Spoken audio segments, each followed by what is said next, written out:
ultra happy people. I am your host, ultra runner and coach Tanya, and your magnificent co-host, Andy. Hello, everyone. I just laughed because I clapped to start the episode. And the dog get the fright of its life. The dog just jumped. Sorry, Chato.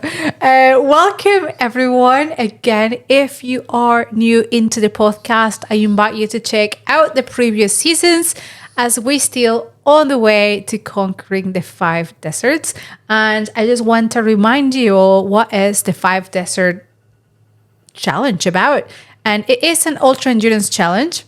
Many magazines and many publications say that this is one of the hardest endurance challenges in the world. Only crazy people need apply. It's there up to with the Tour de France, by the way. And it's about racing 5 of the biggest deserts of the world. 250 kilometers self-supported race divided in 6 stages, each one. And so far, we've been to Namibia. We did Gobi a couple of weeks ago. And in 9 weeks, we'll be off to Jordan to face desert number 3. And then after that, we have Antarctica. And lastly, Atacama. If I survive these 5 deserts, I will be the first Mexican in achieving this, in completing this series. And I will be part of the lucky 19 individuals that have completed this challenge in the whole world. Only 19 people in the world have done this. So I am very excited. And after finishing that, 2 weeks after, we will be attempting to do Cocodona 250, which is a 250-mile run across Arizona. This one is a non-stop race. Well, I'm sure that you'll be the first ever to do the 5 deserts and then go straight to Cocodona. There will be like 6 deserts. Yeah, because this one's crossing Arizona desert. So I guess it can count as a North American desert. Yeah, I guess yeah. It will be fun. So I am taking you all along into this wild ride. Well, Andy got a little bit motivated to run. I want to say maybe thanks to the podcast. And he's already rocking 15-kilometer runs. Yeah, I mean, God, how many weeks has it been now? And looking like into your first half marathon. My first half marathon, yeah. Although it's funny, we were talking, if you've listened to the past few episodes in the podcast, I was talking about how my mental toolkit. Ooh, we got a mental toolkit now. The way that I'm running mentally has changed because I've hit a few stumbling blocks in terms of mental thinking about miles and where I'm at with my running. One was a bit, remember we were talking about being a bit sort of with the miles disrespectful to the miles, like I mean, and I found myself in a kind of pretty funny place, but I think it was just thoughts that I'd never been having before, which I found kind of strange. Super and then at the weekend there, Tanya and I go out and run now and again together, but I've not done it for a while in this heat. Yeah, because it's been summer in Dubai, guys. And it's like 43 degrees and 80% 70 humidity. Plus, humidity. So I hadn't done it, and I've kind of been putting it off because you kept saying to me, and I've got to say, it was humbling. We went out to do a 5K run, didn't we? And I had an hour to run, so it takes me an hour to do 5K. Yeah. In these. And I think you're right. Humbling was what I said to you because I can do 5K no problem now. I was going out there thinking I'm going to smash this. I'm going to go out and it's not going to be a problem. And actually it was a different ballgame. And it made me think about what I'd been reflecting on the past few weeks about, sort of respecting the miles. There's a lot you learn as you go along a journey of running. So you had a little piece of like what we suffered a wee bit in Namibia in our races. But for me, I think that the interesting thing now in my running journey, we'll call it, still being a newbie. In fact, I'm still not even calling myself a runner. Is that I think that you learn quite a lot as you go. Yeah. For you, it's about. I know you say you learn about yourself, but at the moment, I'm learning about things. Yeah, that makes sense. I mean, I'm learning about my running style. Well, remember you were like researching the statistics, and he gave us like really cool statistics last episode. But by the way, So I've been following. So you gave us a statistic last episode about that most female trail runners were the biggest percentage. the biggest percentage of it's female runners. from Norway, Yeah, which I that's thought it right. was really interesting because I don't never thought think you that way. believe me. Well, funny fact, I was just Badwater, which is a very famous race in the US. It's 145 miles, I think, across, again, super extreme heat. It's one of the toughest foot races in the world. It's cold and it's on pavement, but hitting, again, over 50 degrees and, across the desert and all that. So this just is happening just now. And the first female came through and it was a Norwegian runner. There you go. So you should have put some money in there. There you go. Norwegian female You named runner. it. Yes. And you were also mentioning that females, the longer the distance is, females can be, start taking over men a little bit. Well, she was second overall. That is brutal. So that is That's amazing. very What a close. result. Yeah. And also, Norwegian, I learned second something place. else, that the longer the distance, women increase their speed by approximately 12%. What? So once they start to go over the 100 miles, they actually increase their speed by between think 10 I'm a man and then. 12%. Because mine goes. Yeah, I start going backwards. But not here. Listen, Yeah. that was a bit of fun last week, and not to make it a section in the podcast, but I've got another few. Oh my! I love them. I love them. I So know. people don't get bored with my narration of the deserts. for those watching, wait, I put my old man glasses on. All right. Okay. Right, okay. I'm not going to watch. So Okay, yeah, okay. turn it So around. your screen. did you know out there that before 1980, medical science actually prohibited women from running marathons? Yeah, Did you know that? they had this stupid idea. Sorry for the stupid, but that if you run, like your insides will fall off. no way. Well, I didn't read that, but that's the best part of this story so Like far. your what's the name? Your cervix and yeah. all your reproductive will fall off. So after an official ban was put in place in 1961 by the Amateur Athletic Union on women's running road races, Catherine Switzer defied the rules and signed up for the Boston Marathon in 1967 under her initials. She, the funny part about it is, right, and this is the thing I had in my head when I was reading about it, as she ran, Switzer had to physically escape being chased by race official yeah. Jack Semple, who tried to pull her off the course. That was the iconic photograph that we see. Probably you as a newbie. Probably you don't I've know never about seen the it. photo. It's funny you say that, but I think I've heard you talk about it. Here, for everyone watching us on YouTube, I'll put it there. Yeah, that'd be really It is cool. the iconic photo. It's one of those like photos that passed for history forever. 'Cause, Yeah. that you can see men pushing her, That's and then she's crazy, kind of like isn't it? fighting. But you know the funny thing is, right, and we're talking about 1980 here, right? That was what, 44 years ago? And that was Keep talking. that was like a strange. I mean, I know that it was a strange time in the 80s, for example, right? However, I think that from a scientist point of view, you would have thought they would have been more advanced in their thinking than that. So that's what I was saying. Women, we've been running 44 years. Yeah, you've been running a lot longer than that. Do you know what I mean? Like, we're so new into this sport.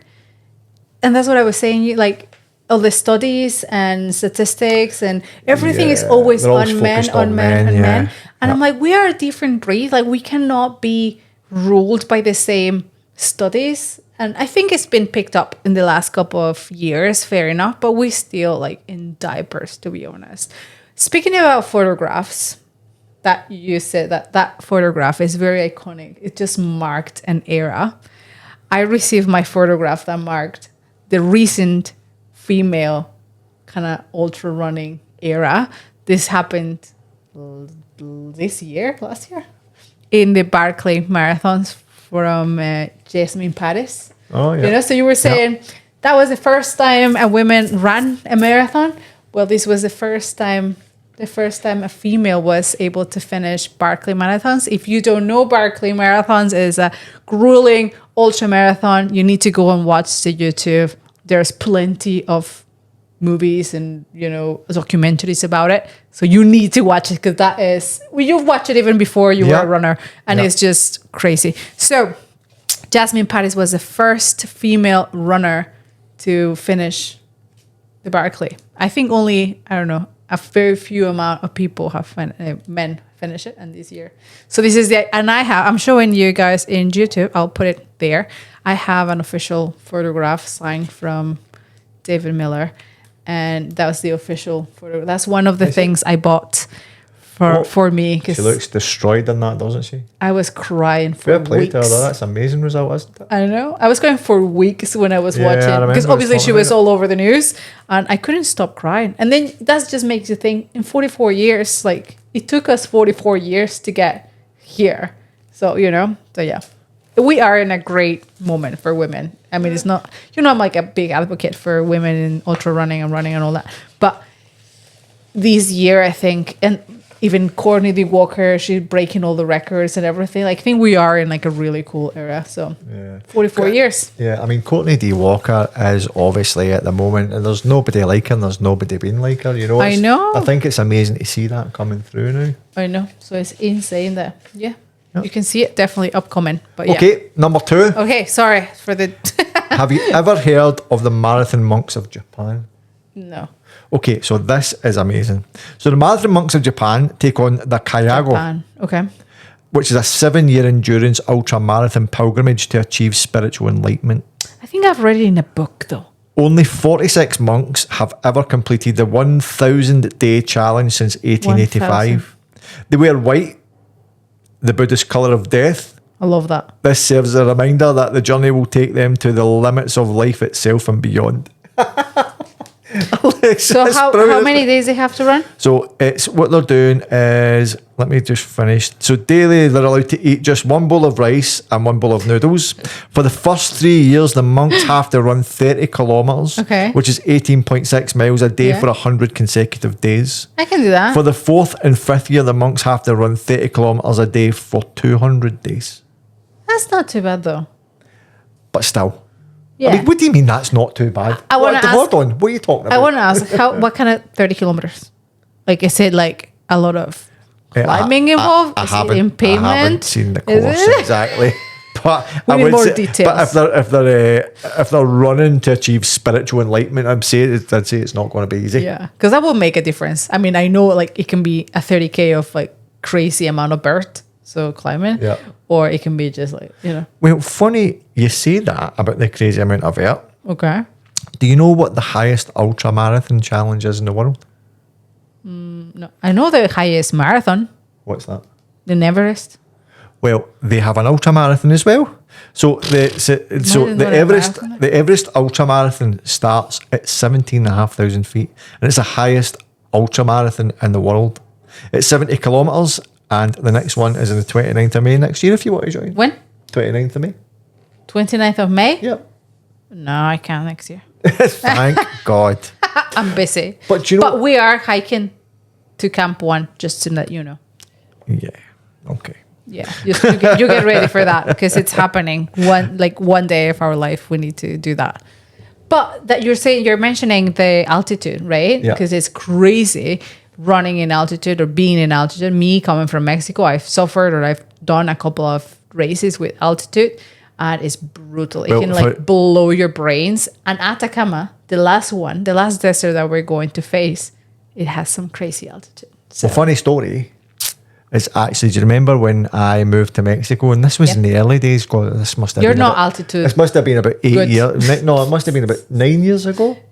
And coming from Glasgow, I didn't deal with altitude very well. Nope. So when I got to Mexico, which is how many meters above sea level? Oh, I don't know, like 1,500. 1,500, say. Ish. I don't know. I couldn't sleep. It was hard to breathe. I had to get pills for it and everything. And then we go to the gym one day, and here's Tanya running on the treadmill with an altitude mask on. It blew my mind. I was training for a race that had altitude on it. So in Mexico, because it's high already, any little bit of elevation, it just, goes higher, like way higher. Yeah. So it's definitely brutal. Do you want to know another wee unknown fact?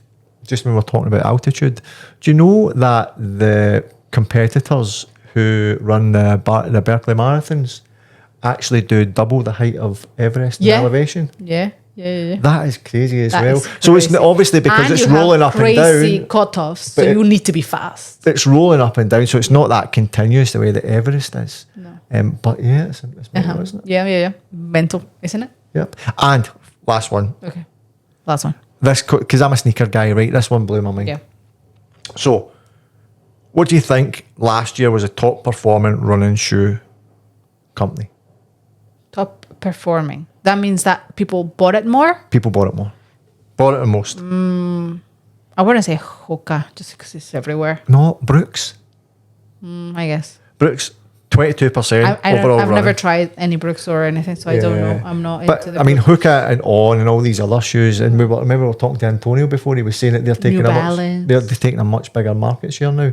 So they came on about 10%, 12% in comparison to Nike, who's dropped way back, which is I crazy. was Nike before, remember? Yeah, Right at the yeah, so beginning was of my I, journey. My Wild Horses were my go-to shoe. So yeah, I I love used to those love shoes. those. Yeah, I don't know why Nike just decided to just die. It's a You know long- what? I think also had a lot of new companies. Yeah, they've got a lot more competition and running's Yeah. become a bit more popular now. But something I thought was quite funny is that, do you know that runners are shop savvy? So when they buy their trainers, when do you think they buy them? 44% of us buy them in sale. I mean, yeah, because usually runners tend to have lots of trainers. And they will have like hundreds, and there's like a very funny, there's always like a saying that you will have hundreds of shoes, and you're like, so funny enough, I'm not. You don't have that many. I don't have that many. I have more than you. Yeah, you have more than me. I have 3. I would probably say only have 2, but I had to buy twice as much because for the deserts, I had to buy the same shoe in a different size. Yeah. But it's not like I run with those. But I found them in sale for you. Those were in purchase because of the deserts. But in reality, I only have 2. My trails and my roads. Yeah. And I just run with those all the time. And you're a big New Balance fan now. New Balance. Yeah. Yeah. We talked about that actually in our previous. Yeah. If you want to And you've go got me into as well, that yeah, you've got me. episode of season 1 again, it's called Finding Your Soulmate. And we spoke about the shoes, how to choose your right shoe, how to even choose the right size. Because runners, if you are experiencing blisters or black toenails, it doesn't mean that you're doing it right or that you're a hardcore runner. It just means that you are wearing the wrong shoe. Do you know something else I learned? And this is going a bit off topic. Do you know why your toenail falls off? Why? Because you get a blister under your toenail. Yeah, and the blood. And the Obviously, blood it's like pushes it's it not off. sticky anymore. See the amount of stuff I'm learning during these. What? Where are you learning? I can I don't imagine know. you just reading. Yeah, you're reading about it. I experience it. I know. Like, why is your nail falls? Because it turns blue because blood. I remember reading it when it happened to you, and I don't think I've ever said that I read it. I know. There you go. Once happened to me. Yeah, in the 2 big toenails. Yeah, very painful. By the way, don't ever do that. So if you're getting those kind of things, it's not because I run a lot of miles and that's why my toenails are really in bad shape. It's just because you're choosing the wrong shoe. So yeah, go do that one. See what you It's really guys good. are learning out there as well. Learning with me. Learning with That should be a new segment of the show. Learning with Andy. Okay, new name of the podcast, Learning with Learning Andy. with Andy. Today, sadly, we are going to finish with the 3rd desert. Sadly. Go. Yeah, because I'm going to let it go. We're closing a chapter. Gobi Desert is going to end. So today, let's talk about, I'm going to take you through stage 5 and stage 6, which are the 2 last stages of this race. And the last 2 stages have this like plot twist. And that's where the excitement and the fun began for me. And after really 3 really harsh stages I had, these happen after the long stage. So we have a 40 kilometer after the long stage, and we still have a 10 kilometer it's called the last footsteps. Because 10K is pretty much just like a celebration at that point. do that. You can even do that. Exactly. It's too hot. No, it was nice. Gobi was beautiful. I have a question Yeah. though, right? See on that morning, because I always like to get into the headspace of, for example, how were you feeling that morning? Like, were your feet swollen up, or did you have anything that you had to get your head I was down? excited because even before the long stage, I probably missed mentioning this. Well, it was not relevant until now. But before the long stage, there was a hype already about placing. People are starting looking at where they were in placing overall. So what happens in these stage races? Every day, obviously, the clock starts and stops, right? So it starts at 8 a.m. and stops when you cross that finish line of that stage one. In stage two, it starts when everyone goes out, and it clocks when you finish that stage, right? And then all those times add up, and that's how you are ranked in the full table. Yeah, we can see Right. that. We can see Right, that. From exactly. outside. So obviously for stage 3, 4, there was already like a good understanding where everyone's sitting a little bit, in the overall placing. And there was a little bit of a hype. I remember Lisa was like so excited that she was in 9th place. Lisa is my 10th mate. And she was like, oh, I can't believe I'm in 9th place. I think I was in 15th point. This Yeah, is you before were the long 15th, march. that's right. And to be honest, I never want to put too much stress or too much attention into the racing, because for me, it's never about that. And if I start putting pressure in that sense on me, all the fun just kind of stops. I have that experience when I was swimming, when I was young, when I was a teenager. You guys knew I had a background of swimming, and it kind of like I stopped loving swimming because it was too much pressure and it was getting too competitive. So every time there's like a competition, I just get spooked, and I don't want to feel that again, because I know that would be like the downfall. And that's where I would stop enjoying running. Plus, obviously I'm not too fast, so I cannot be too competitive anyways. But anyway, so that was a hype before the long stage. But because I had such an amazing long stage last episode, which we spoke about, I finished in 9th women, I was able to rank up a lot. So I just went to see it because I thought, oh, I did really good in the long stage. And I was just curious to know how the placements would be in that day. So I went to the screen. There's a tent, and that's when you can receive all your messages. So if everyone's sending me messages, thank you so much. And that's where I go and read them. And that's where you can read also the placings. So I go there and I see it, and I got a surprise. I was number 10. I thought you were going to say my taxi fare was I thought you were going to say my taxi fare was crazy amount. It was the bill. I was number 10. So I had to go and give my 10th mate the bad news, because she was not longer in the top 10. So I remember I said, Lisa, what's up, number 11? And she just turned at me and said, no. And I was like, yeah, I'm so sorry. Yeah. Sorry, not sorry. Sorry, not sorry. And she's like, oh my God, I lost because she did have a rough long stage. So she lost a lot of places in that one, I think.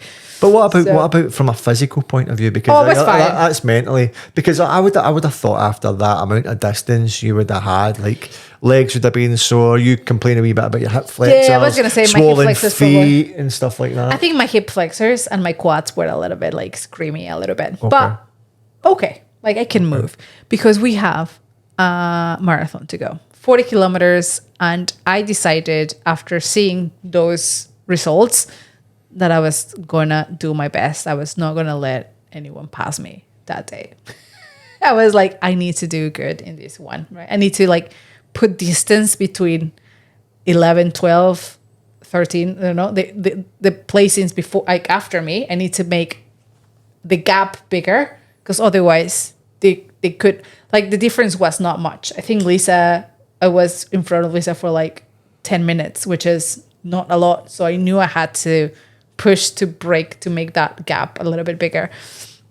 So anyway, I started stage 5, like I said, 40 kilometers. And I started going full pedal to the metal. It was a beautiful course, again, single track.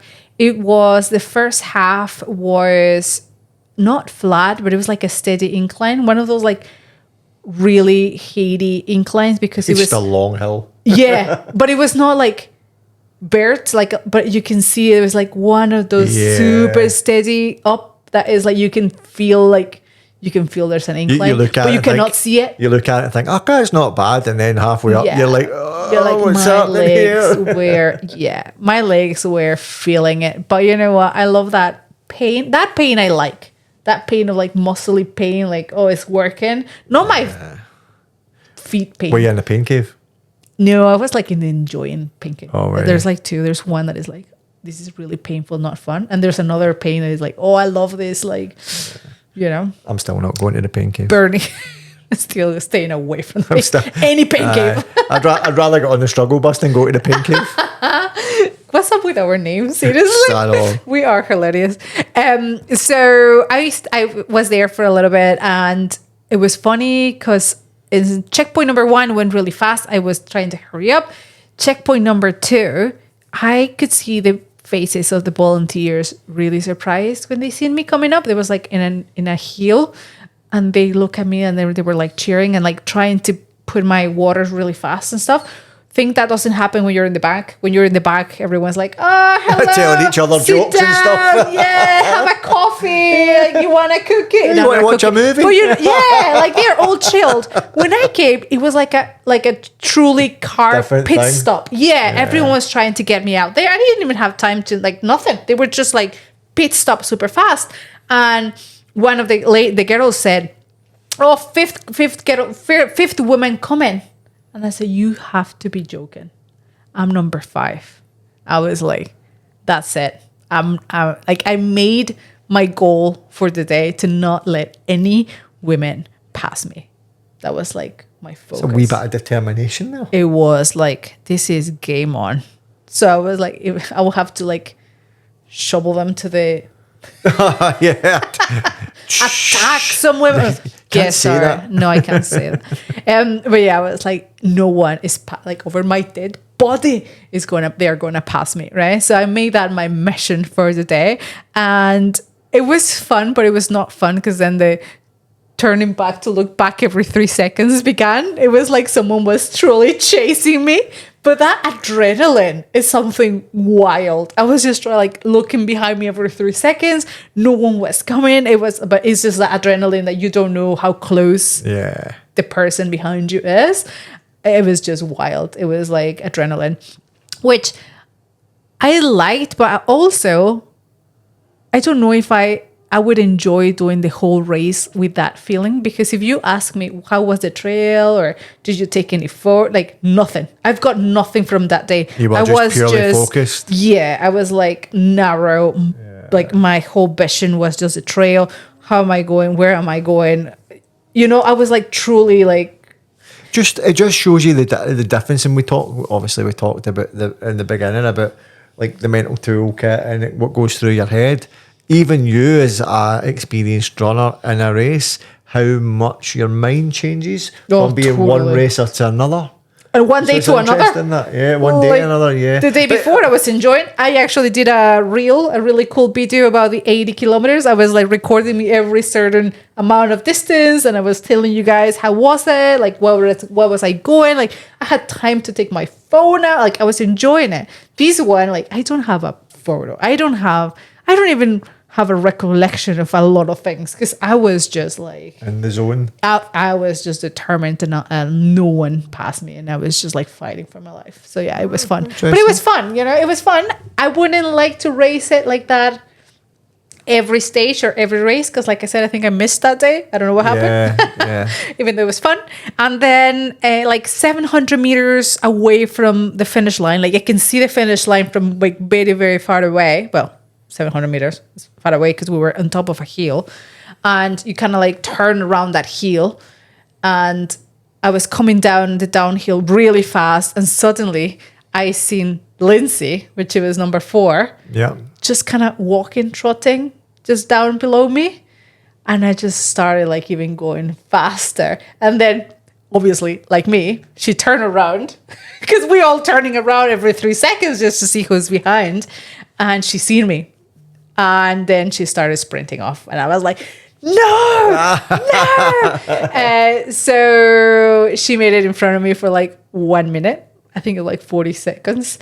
But I was thinking, to be honest, we were like 500 meters away from the finish at that point. I don't think I would have passed her. It would have been a bit of I wouldn't have passed her. I mean, there's only so much you can do. Do you know what I mean? Unless you're superhuman. But still, I wouldn't, like I said, even if I catch her, I don't think I would have passed her. I would probably go and finish with her or something. She was number 4 anyways. Like she is already in the podium, like in that ranking anyway. Like imagine she's just trotting along, just thinking, number, number But then 4. we finished at the same time. And then see the crazy Mexican come That's what she was saying. She's like, where the hell you came from? I was just like enjoying my last 800 meters, like, and then suddenly I turn around and she's like, your shorts gave you away. Because she's like, pink ones, pink shorts, that's Tanya. And she got a bit shocked. She's like, Tanya, what are you doing here?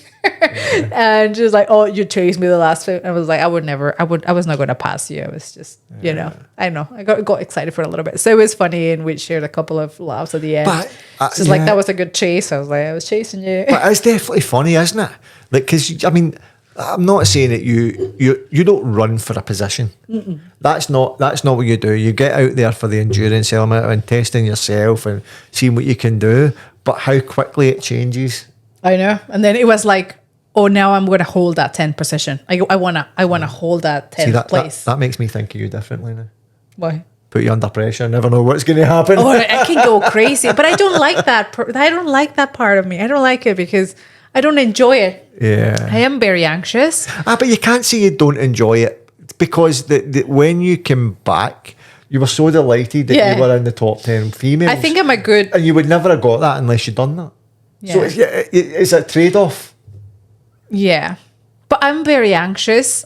I don't think I could survive a long term with that because it would make me very anxious. I have high anxiety. So if I go to a race, even from the start, knowing, like, wanting that top 10, I would have made a lot of stupid decisions probably because I would just not think right. I mean, I guess in the back of your head, I don't want to say it's the dream, but you know what I mean? It's the dream to finish top 10, I guess, right? You're like, it's in the back of your head. How cool would that be to do that? It'd be one of those things that you think that'd be great. Cool. If not, all right. But when it's presented in front of you, it's like, whoa. What do you want me to do? Just start walking? I was like, I'm going to try to hold it as much as I can. I'm like, they're giving it, like they're handing it to me. All I need to do is just keep it steady and it's mine. So I had to like keep it steady in there. And that was it. That was really, really fun. And in car racing, how it's like the top, there's a tier of like, pro cars. It's like they're fighting between each other. And there's like the middle chart of, I don't know. Probably you don't know car racing either. But I'm desperate to see what you're coming up with here. Alvar, my nutritionist, says because he's into NASCAR and all that. Right, okay. He said, "Oh, it's really good that you have that competition. You don't need to always compete with the top level because clearly top level. They are already, maybe they are a little bit like out of your league, if you want to call it. It's like we say, there are people that are chasing places. You can do like middle, the middle grounds can still have their own competition going. Yeah. So we kind of start feeling that competition going between 11, 12, 13 and 14, the girls that we were there, because we kind of knew, again, we're running the same pace edge, we're around, so the 10, 11, 12, we started to feel that kind of, so middle of the league kind of, maybe amateur league, not the pro league race, but it put some spicy in it and it was fun and we were just laughing and it's actually something mocking each other like, what's up number 10, what's up number 12, and it was just it's actually something I've never really thought about until you're talking about it there. Ultimately it's a race. Mm-hmm.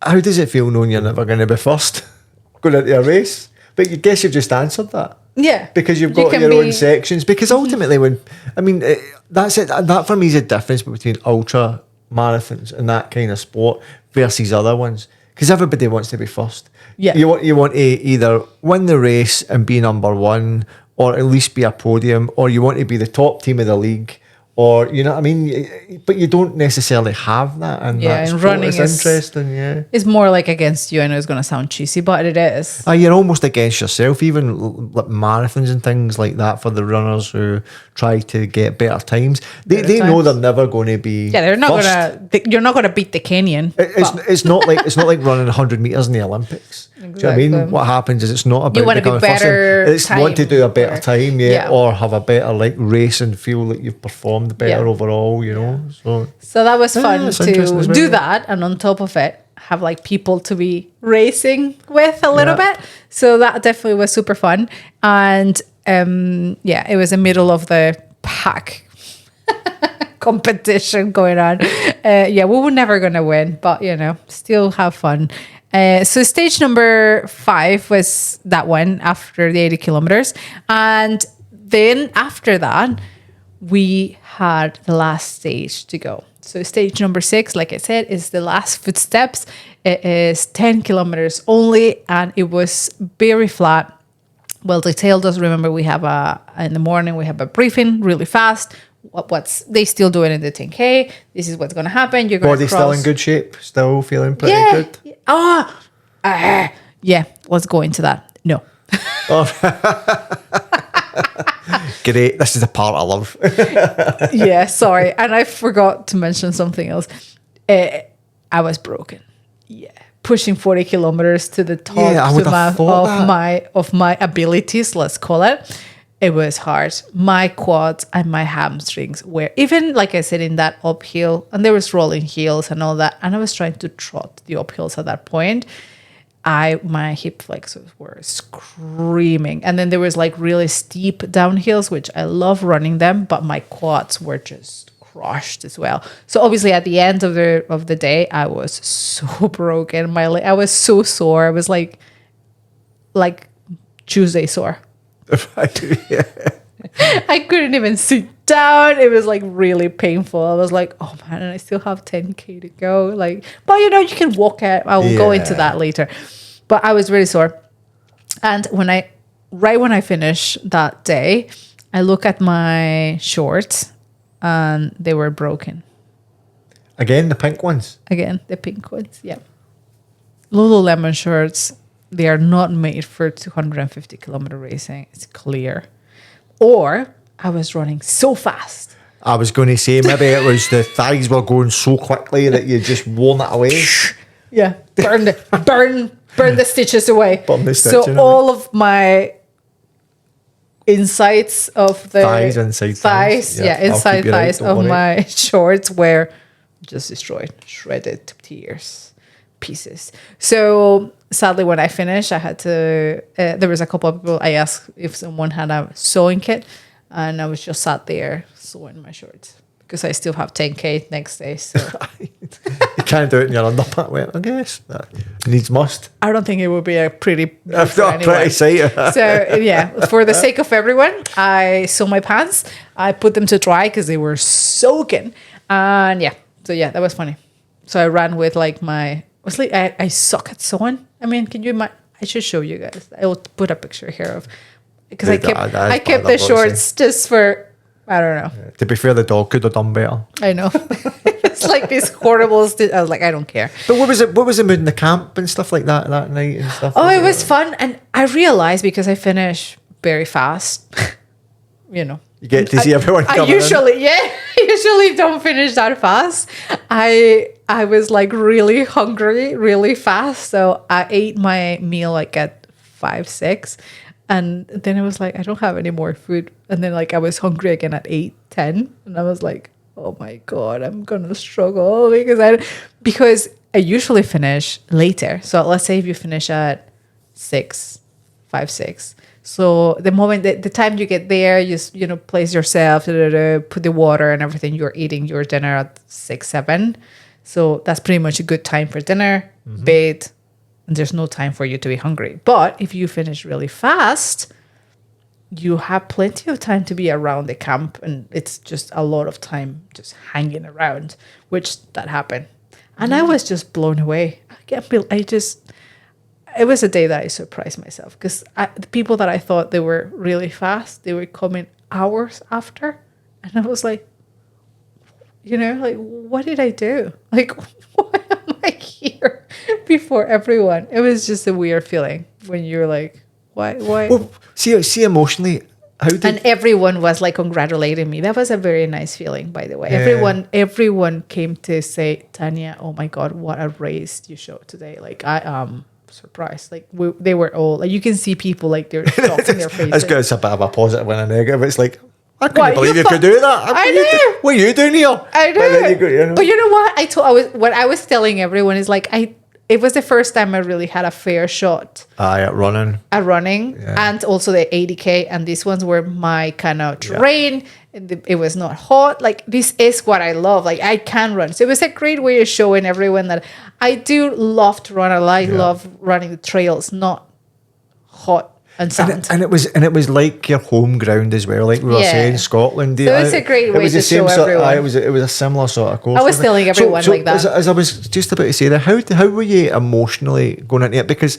for me, that's quite a big thing for you to finish at that sort of pace and that sort of level and get to camp. Yeah.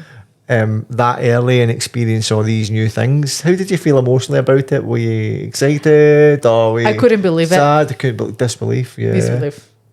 I couldn't believe it. And then a little bit later, I was like, you should believe it. Yeah. Yeah, you know?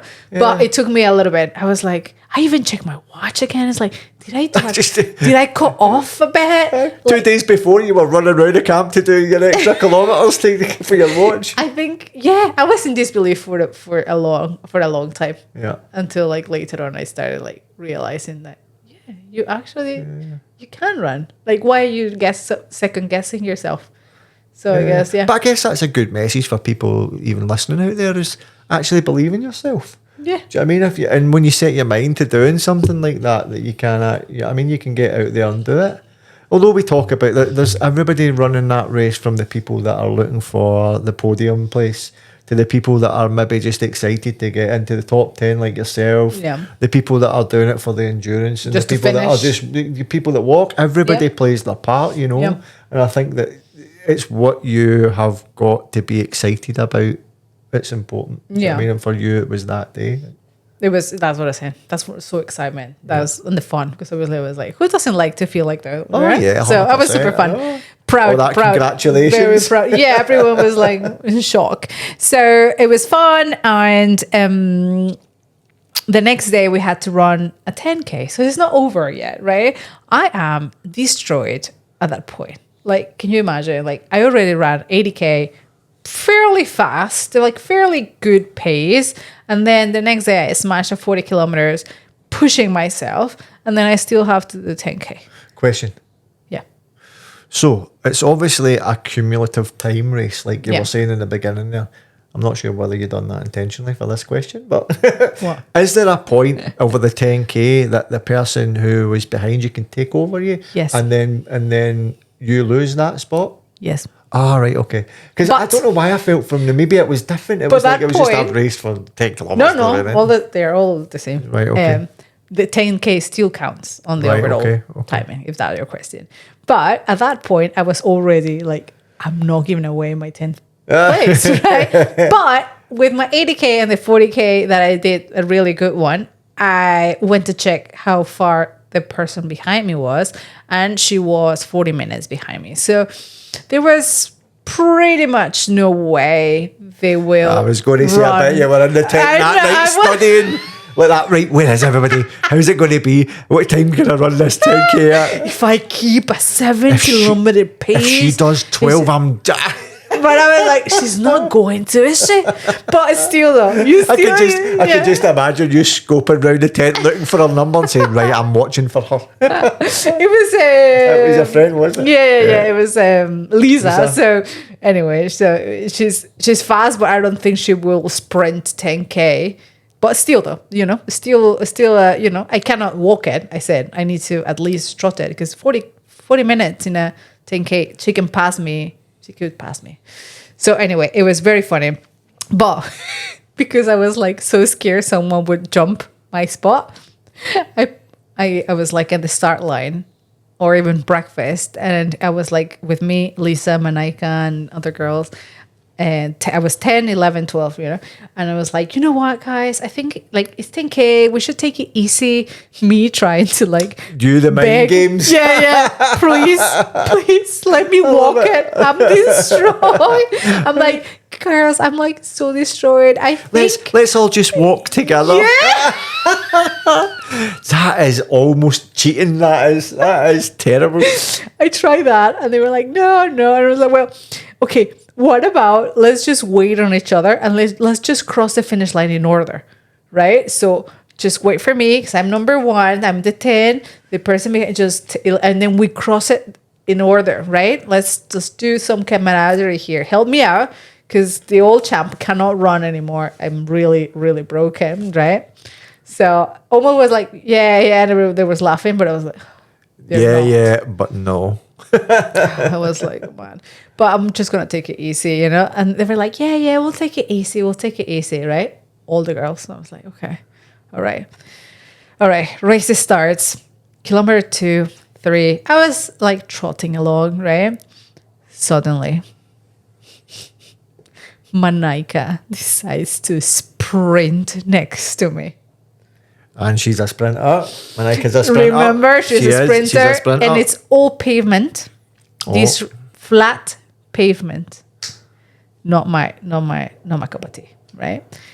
And because I was so sore, every single step was even like harder and more painful next because there's not trail, it's not like soft grass.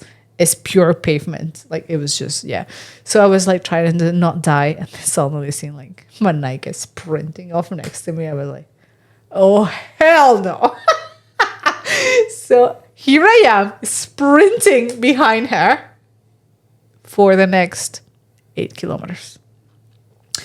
And the finish line's in a beautiful temple.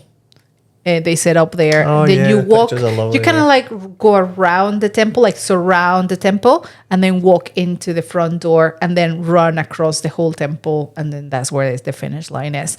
You can see it also again in the video at the end, obviously. And so I go around. So I was behind her 20 seconds, and she goes around the temple. So she lost sight of me for like probably 1 or 2 seconds. The turn. And when I turn, I seen her walking. And I scream at her, I'm coming for you, Monica. She turns around with this shocking face because she thought she has left me. And you have seen that face, her face. Oh my God. And she started running again and sprinting. Oh man. And we were going friendly bit of competition. It was super fun. And everyone was like, oh, why did you scream to her? You should have just gone. Or like, on. It was the fun, Yeah. She was already, like, the places were already pretty much dictated. But that day was fun. I have to say, I would have been a really slow plot that day. But that gave me a little bit of, incentive to run. And run fast, guys. Like, I was running, I think, like, well, for me, right? Don't judge me. Yeah, you're not the fastest. I'm not the fastest. But for me, I was running fast. And she was running fast as well. It was brutal. I think, interestingly, and I don't know what your thoughts are on it, interestingly, from someone on the out looking in, you definitely looked like you enjoyed Gobi much more. Oh, yeah. And I know 100%. You said that you were on the struggle bus for a couple of days in the beginning, but I feel like you definitely enjoyed it more. It was more your thing, And starting off with Namibia, I think it's probably been a good thing. Yeah. You know what I mean? Yeah. Because it's got the really difficult one out of the way for you, or what seems to be. I think each one will have their challenges. Yeah, definitely. I think each one. I think that Namibia, I mean, when you came back from that, I seen how much that took out of you. But you were definitely in a different mental attitude, different everything after Gobi. It was obviously so because you got positioned in the 10th. Finally, I got I got my 10th place. Yeah, I was able to keep it, and it was fun. It was fun, and also like I surprised myself. Like I said, on the 80K, and also in the last day, the 10K, I thought I had no more fuel. Seriously, I had nothing in the tank anymore. I thought I had I gave everything in my 80, I gave everything in my 40, And I thought, this is like, I can't push anymore on the 10K. Like, I'm really, like, I don't have anything else. And then the moment I seen her taking me over, it was just, I don't know, again, it's just something came light up, and I find out I did had more in the tank. Because like I said, I was running fast. Maybe that's the real runner's high. What is it? Getting the position. Getting the position. Okay, but I have a question for you. Hand up again. Is it see for anybody out there, right, who's listening to, because this is Gobi. You've done Gobi now, right? I think. You think? But for anybody out there listening that is going to do Gobi next year, Yeah. is there any advice that you would give them? Yeah. So Namibia, I would practice a lot of walking. I mean, for all of them, but Namibia is truly a walk-in. If you don't live in the surroundings, if you don't live anywhere sandy with those extreme heat, like I did, like most people don't have that, in their backyard. I would train a lot of walking, speed walking, which it will come handy for all the races anyway. Yeah. And for Gobi, because actually I'm a coach, right? And I'm thinking, obviously, when people come to me to say, hey, I want to do this race, or, or Gobi, or any of these ones, what would I focus in for that training in particular? This one, I would train a lot of uphills. Okay. Not extreme elevation, but more uphill, or are you? Yeah, elevation. Oh, so you're talking about like... Elevation, okay. yeah. So a lot of hiking, which it was great because when we were here, when I was getting ready for Gobi, I didn't know Gobi was going to be so hilly or so brutal in the uphills. Again, I didn't know. So it was great that I actually had some training here, that I did some hills just because I was going hiking. So it was good because that was very helpful for Gobi. So I would probably suggest to do or focus in hills. Wow. And if you are an elite athlete, I would recommend obviously running, not hiking, but maybe just spreading some running bird and uphills. Yeah. Okay. Definitely. And kit-wise, you think would be? Kit-wise, I think I should do, when I finish all the deserts, I'm going to put all the kit that I use for each one. Yeah. Do you think? Or do you want to know before that? No, I don't know. I'm just talking. Obviously, you want to take an extra pair of shorts with you because your Lululemon one's bust. But or maybe I just changed the brand. Right? Or maybe change the brand. But is there anything kit-wise? Happy with footwear? Oh, and then, happy with everything else was fine. Yeah, just I'm struggling to find the right shorts at this moment. Yeah. I've ordered a couple from a couple of different brands, so I should do like review shorts because we struggle with that. Also with tops, bra tops, like sports bras. Yeah. Also, remember we went also to go and buy a couple from different brands and just to see which one kind of helps the issue of chafing. But I will let you go. Chafing. So this was sadly goodbye for Gobi. It was super fun. What it was not fun is after the race, you do have to take that bus back. The one that is like 6 hours, which it took us 7 hours because it broke down. So it was like 7 hours back from the race. And literally you finished, you jump in the bus and you drive back. Well, and the struggle bus, and the real struggle bus. This real struggle bus, because it was a struggle to be there with, I don't know how many runners that haven't showered for a week. Oh. Yeah. Be a bit stinky. Exactly. So that was fun. So you have to leave with that for 7 hours and then get to the hotel, finally have the glorious shower. And I had literally half an hour to be ready because the banquet was at night as well. So, and the banquets are usually super fun. They are super fun. You see everyone wearing normal clothes. It's like, who are you? Yeah, it's super funny. Super funny to watch everyone looking good with their good clothes on, smelling great. And there's a buffet. And they present the awards. If there are awards, and they present obviously the category winners and the overall winners, and it's usually a party. It's really, really fun. I was tired at that point at the end of that day. I was flying the next day anyways. And to be honest, I think at the end, I think 7 days for me is already, like I mentioned, even for Namibia, for me is the right amount of time to be around people. Like it's like that's it. Like it's fun, but I not need that fun. I need my quiet time now. I have been with people. sure everybody Apart was from the lovely. running bits that you are around, that you are alone, but you're always surrounded. Like you get a camp, there's always, you wake up, there's someone, like there's always something happening. So yeah, after that, it's like I need my quiet, like just alone me for a while. And that was it. That was it. Took my 20-hour flight back to Dubai, and that's it. That's been fun until now. Until now, because we're in week 2 of prepping for Jordan now. So that's going well. I'm feeling really strong. And like I said, I'm very excited for seeing what can we work on for Jordan. So yeah. Questions? No, I've asked all my questions this time. I did receive a message from a runner from Mexico. Big shout out. I'm not going to say your name just in case you want to remain anonymous. And I'm like purely here burning you. Saying that she wants to do the 5 deserts as well.